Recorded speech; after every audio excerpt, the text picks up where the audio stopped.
ஆண்டவருடைய ஆவி என்மேல் உள்ளது, ஏனெனில் அவர் எனக்கு அருள் பொழிவு செய்துள்ளார். ஏழைகளுக்கு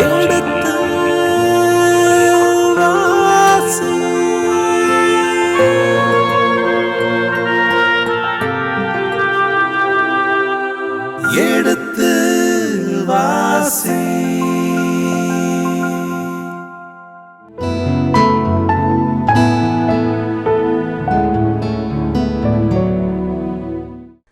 வணக்கம் இனிய இதயங்களே.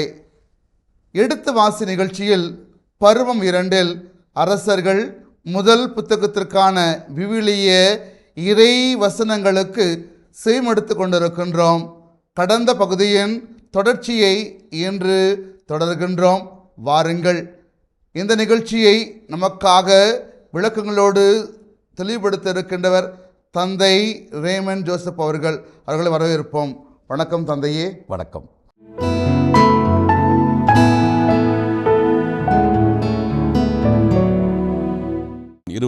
வசனம்.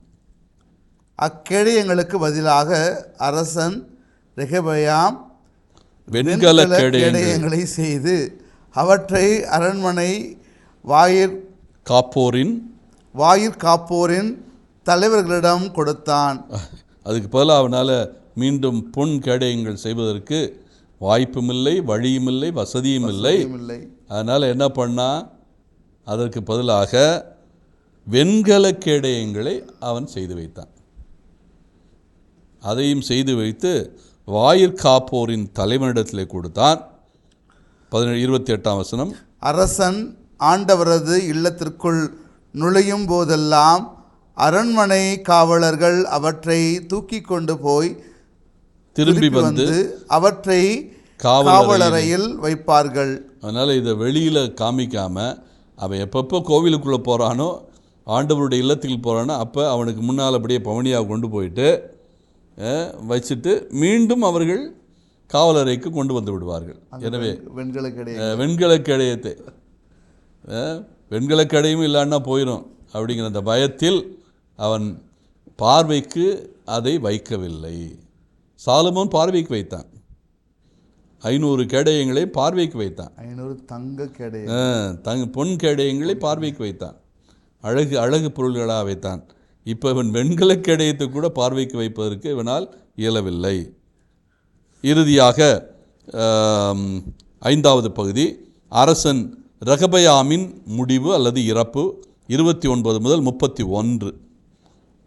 29 வாசியுங்கள். ரெகொபெயாமின் பிற செய்திகளும் அவன் செய்தவை யாவும் யூதா அரசர்களின் குறிப்பேட்டில் எழுதப்பட்டுள்ளன அல்லவா? ஏற்கனவே நம்ம சுட்டி காட்டினோம். இஸ்ராயல் மன்னர்களுடைய வரலாறு, இஸ்ரேலின் வரலாற்று புத்தகம். இது யூத அரசன் ரெகொபெயாமை பற்றி பேசுவதனால யூத அரசர்களின் குறிப்பேட்டு புத்தகத்தில் இது எழுதப்பட்டிருக்கிறது என்கிற அந்த செய்தி. எனவே இந்த 30 வசனம் தொடருங்கள். ரெகொபெயாமுக்கும் யெரொபெயாமுக்கும் இடையே அவர்கள் ஆண்ட காலமெல்லாம் தொடர்ந்து போர் நடந்து வந்தது. ஆக இது அமைதியாகவே இல்லை. அவர்களுக்குள்ளே எப்போதும் பகையும் புகைச்சலும் போரும் சண்டையும் சச்சரவும் இருந்ததைத்தான் இந்த 30வது வசனம் சுட்டி காட்டுகிறது.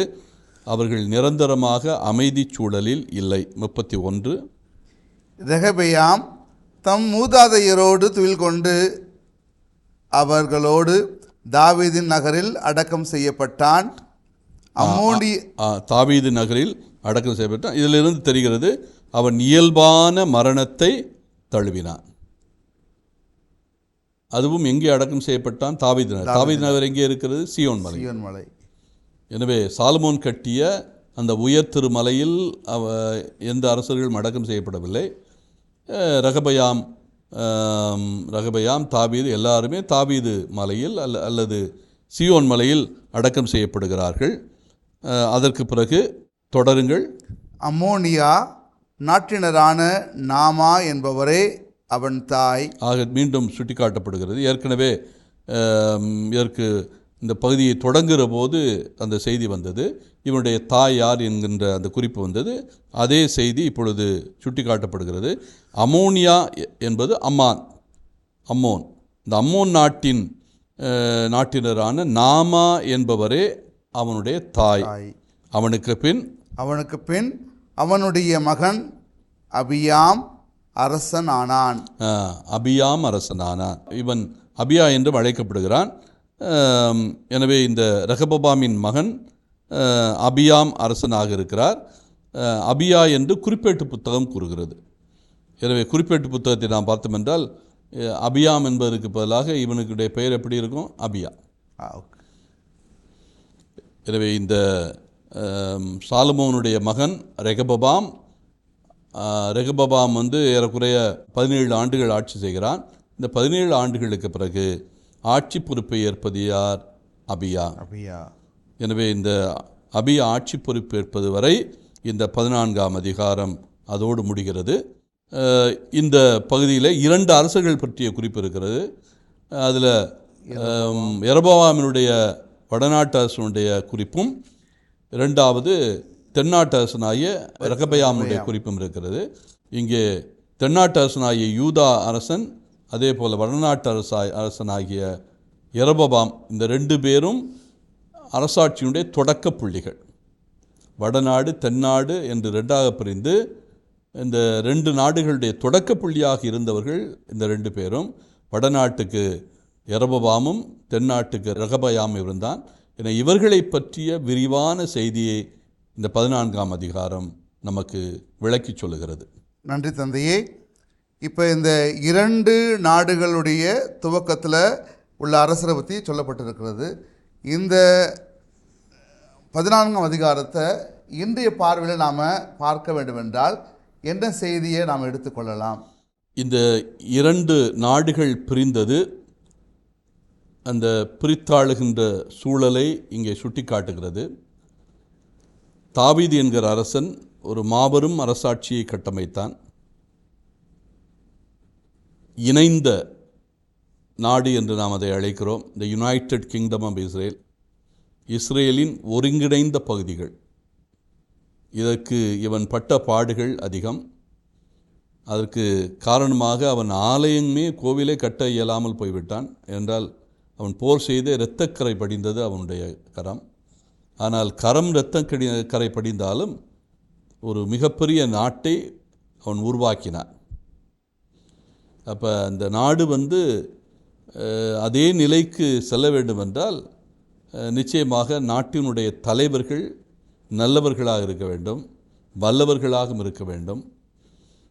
அவர்களுக்குள்ளே காழ்ப்புணர்ச்சிகள் இருக்கக்கூடாது. எல்லாரையும் அரவணைத்து செல்லக்கூடியவர்களாக இருக்க வேண்டும்.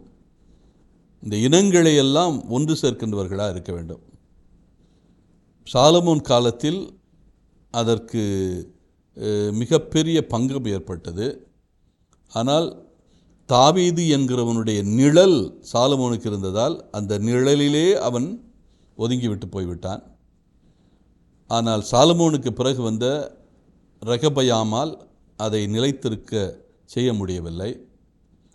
அது மட்டுமல்ல, இந்த 2 மாமனிதர்கள் என்று சொல்லக்கூடிய சாலமோன், தாவீது என்கிற மிகப்பெரிய ஆலமரங்களில் நிழலில் இவன் வளர்ந்ததால் அவனுக்கு அந்த நிழலின் சுகம்தான் தெரிந்ததை ஒழிய அந்த நிழல் எப்படி உருவானது என்கிற வரலாறு தெரியவில்லை. அதனுடைய சுமையும் அதனுடைய வலியும் அவனுக்கு தெரியவில்லை. அது அவனுக்கு மமதையை ஏற்படுத்தியது.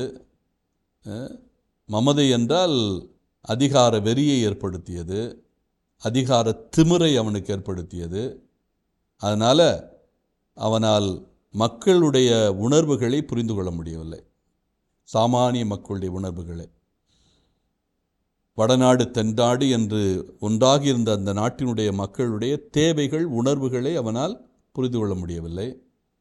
இப்போ ஒரு தலைவன் சாமானியர்களுடைய உணர்வுகளை புரிந்து கொள்ள முடியாவிட்டால், அது எந்த அளவுக்கு தலைவனுக்கு அந்த தன்மை இல்லாவிட்டால் அது எந்த அளவுக்கு பாதிப்பை ஏற்படுத்தும் என்பதற்கு இந்த 14ஆம் அதிகாரத்தில் நடந்த நிகழ்வுகள் ஒரு முக்கியமான செய்தி. 2 அரசர்கள் உருவாகிறார்கள். யெரொபெயாம் என்கிறவன் வடநாட்டிற்கும், ரெகபெயாம் என்கிறவன் தென்னாட்டிற்கும். ஆனால் இது அதிகாரத்திற்காக ஏற்பட்ட பிரிவு. உண்மையிலேயே ஒரு யாவேயினுடைய விருப்பத்தோடு நிகழ்ந்த ஒன்றாக அது இருந்ததாக தெரியவில்லை. யாவே தன்னுடைய விருப்பம் என்று சொன்னால் கூட ஒரு கட்டத்தில் இதை ஆட்சி செய்தவர்கள் தங்களுடைய விருப்பத்திற்கு அதை இட்டு சென்றார்கள். யாவேயினுடைய விருப்பத்துக்கு அவர்கள் அதை இட்டு செல்லவில்லை. அதனால தான் அங்கே நல்லது நடப்பதற்கு பதிலாக 2 நாடுகளிலும் தீமைகள் தான் அதிகரித்து கொண்டிருந்தன. நன்மைத்தனங்களை பூதக்கண்ணாடி போட்டு தேட வேண்டிய சூழ்நிலை ஏற்பட்டது.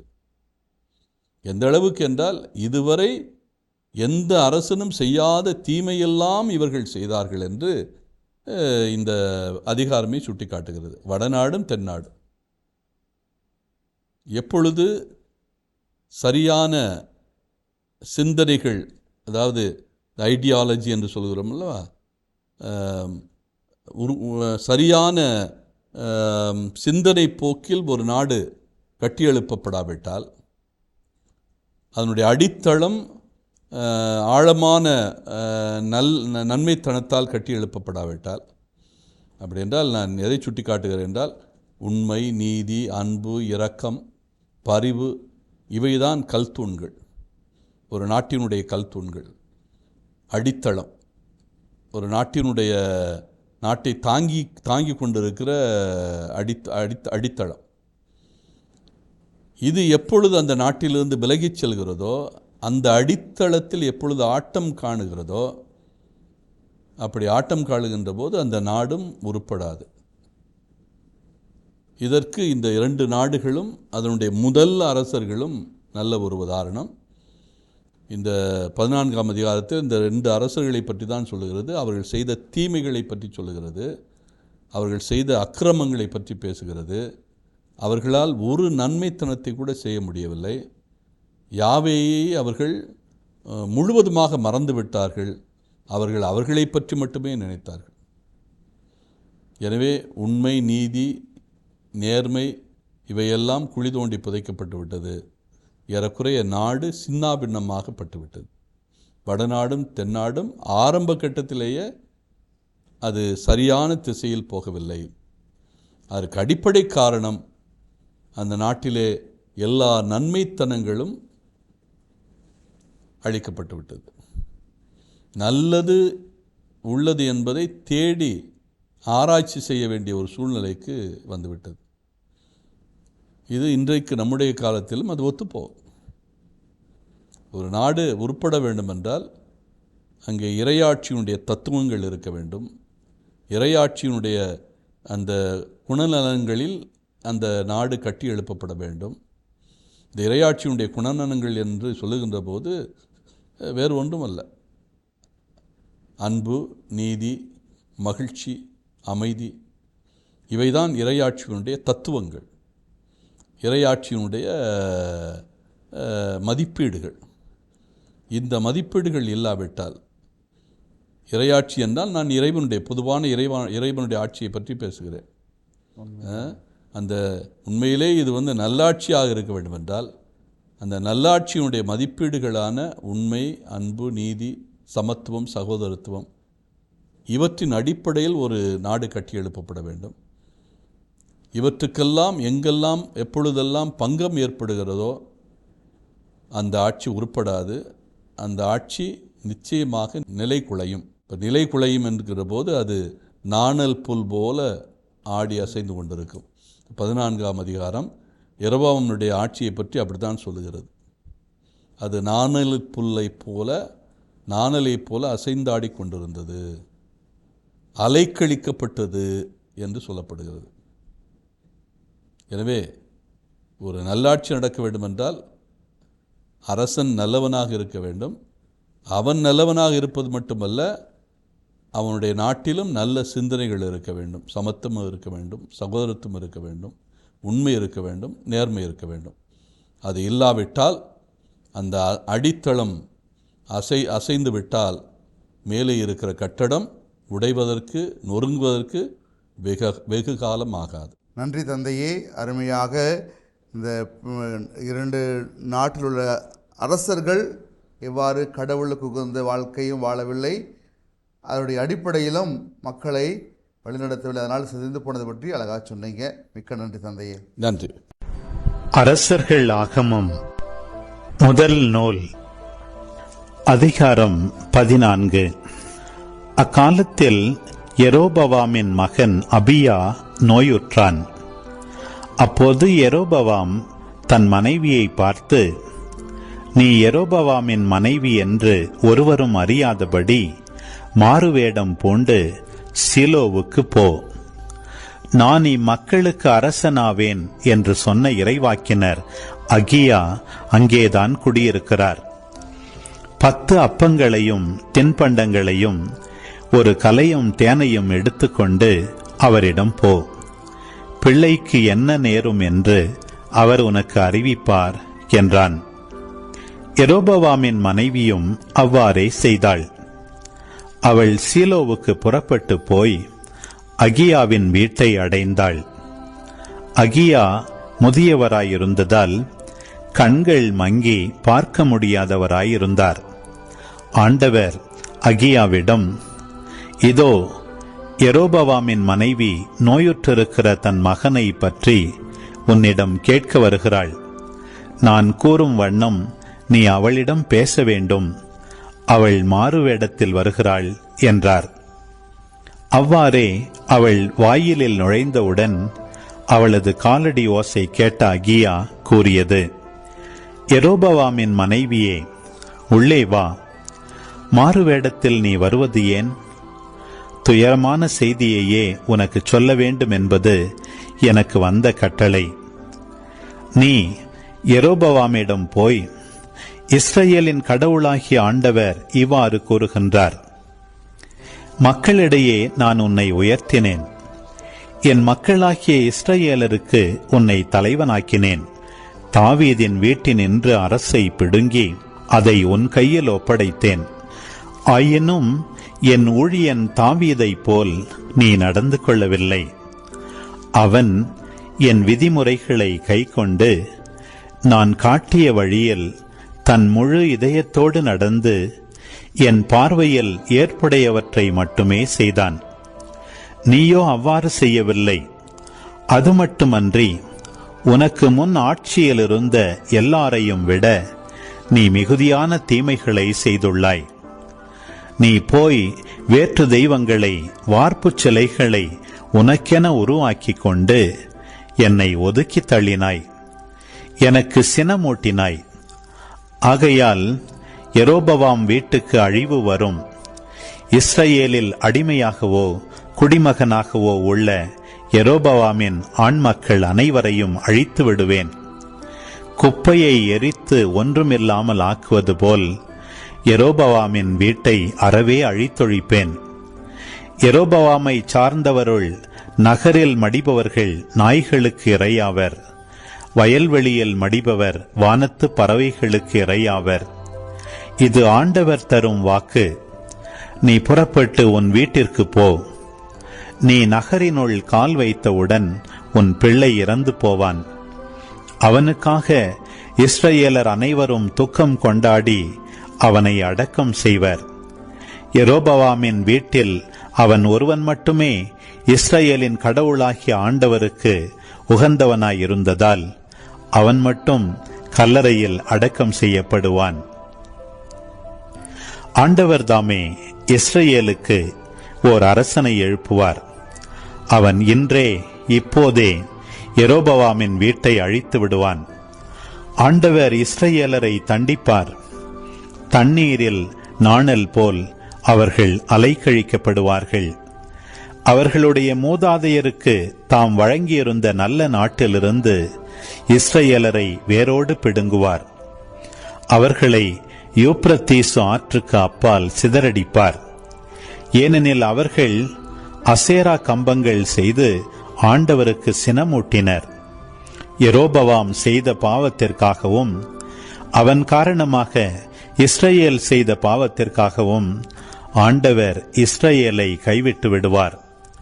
பிறகு யெரோபவாமின் மனைவி புறப்பட்டு தீர்சாவுக்கு வந்தாள். அவள் தன் வீட்டு வாயிலில் கால் வைத்தவுடன் பிள்ளை இறந்து போனான்.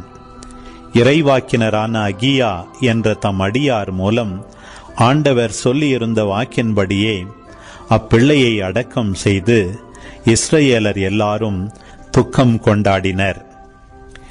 யெரொபெயாமின் பிற செயல்கள், அவன் செய்த போர், அவனது ஆட்சியை பற்றிய விவரங்கள் அனைத்தும் இஸ்ரவேல் அரசர்களின் குறிப்பேட்டில் எழுதப்பட்டுள்ளன அல்லவா? யெரொபெயாம் 22 ஆண்டுகள் ஆட்சி செய்த பின் தன் மூதாதையரோடு துயல் கொண்டான். அவனுக்கு பின் அவன் மகன் நாதாபு அரசனானான். இப்படி இருக்க சாலமோனின் மகன் ரெகபெயாம் யூதாவில் ஆட்சி செய்து வந்தான். ரெகபெயாம் அரசனான போது அவனுக்கு வயது 41. ஆண்டவர் தமது திருப்பெயரை நிலைநாட்டும் பொருட்டு இஸ்ரவேலரின் குலங்கள் அனைத்திலிருந்தும் தேர்ந்து கொண்ட நகராகிய எருசலேமில் அவன் 17 ஆண்டுகள் அரசாண்டான். அம்மோனிய நாட்டினளான நாமா என்பவளே அவன் தாய். யூதா நாட்டு மக்கள் ஆண்டவரின் பார்வையில் தீயதெனப்பட்டதை செய்தார்கள். அவர்கள் தம் மூதாதையர் செய்த எல்லாவற்றையும் விட மிகுதியான பாவம் செய்து அவருக்கு பொறாத சினத்தை கிளப்பினர். அவர்கள் தொழுகை மேடுகள் எழுப்பி ஒவ்வொரு உயர்குன்றிலும் பசுமரத்தின் அடியிலும் கல் தூண்களையும் அசேரா கம்பங்களையும் நிறுத்தினர். நாட்டில் விலை ஆடவர் இருந்தனர். இஸ்ரவேல் மக்கள் முன் இராதபடி ஆண்டவர் விரட்டி அடித்த வேற்றினத்தாரின் அருவருப்பான செயல்கள் அனைத்தையும் அவர்கள் செய்தார்கள். ரெகபெயாம் ஆட்சி செய்த 5ஆம் ஆண்டில் எகிப்தின் மன்னனாகிய சீசாக்கு எருசலேமின் மீது படையெடுத்து வந்தான். ஆண்டவரது இல்லத்தின் செல்வங்களையும் அரசனது அரண்மனையின் செல்வங்களையும் சாலமோன் செய்து வைத்த பொற்கேடயங்கள் எல்லாவற்றையும் கொள்ளையடித்து கொண்டு போனான். அக்கேடயங்களுக்கு பதிலாக அரசன் ரெகபெயாம் வெண்கல கேடயங்களை செய்து அவற்றை அரண்மனை வாயிற்காப்போரின் தலைவர்களிடம் கொடுத்தான். அரசன் ஆண்டவரது இல்லத்திற்குள் நுழையும் போதெல்லாம் அரண்மனை காவலர்கள் அவற்றை தூக்கி கொண்டு போய் திரும்பி வந்து அவற்றை காவலறையில் வைப்பார்கள். ரெகபெயாமின் பிற செய்திகளும் அவன் செய்தவை யாவும் யூதா அரசர்களின் குறிப்பேட்டில் எழுதப்பட்டுள்ளன அல்லவா? ரெகபெயாமுக்கும் யெரொபெயாமுக்கும் இடையே அவர்கள் ஆண்ட காலமெல்லாம் தொடர்ந்து போர் நடந்து வந்தது. ரெகபெயாம் தன் மூதாதையரோடு துயல் கொண்டு அவர்களோடு தாவீதின் நகரில் அடக்கம் செய்யப்பட்டான். அம்மோனியா நாட்டினளான நாமா என்பவளே அவன் தாய். அவனுக்கு பின் அவனுடைய மகன் அபியாம் அரசனானான். இனிய இதயங்களே, எடுத்து வாசி நிகழ்ச்சியில் பருவம் 2 அரசர்கள் முதல் புத்தகத்திற்கான விவிலிய இறை வசனங்களுக்கு செவிமெடுத்து கொண்டிருக்கின்றோம். இதன் தொடர்ச்சியை அடுத்த பகுதியிலே தொடர்வோம். அதுவரை இணைந்திருங்கள். இயேசுவுக்கே புகழ், இயேசுவுக்கே நன்றி, மரியே வாழ்க. 15ஆம் அதிகாரத்தில் அவர்களை தொடர்ந்து இந்த யூதாவையும் அதே போல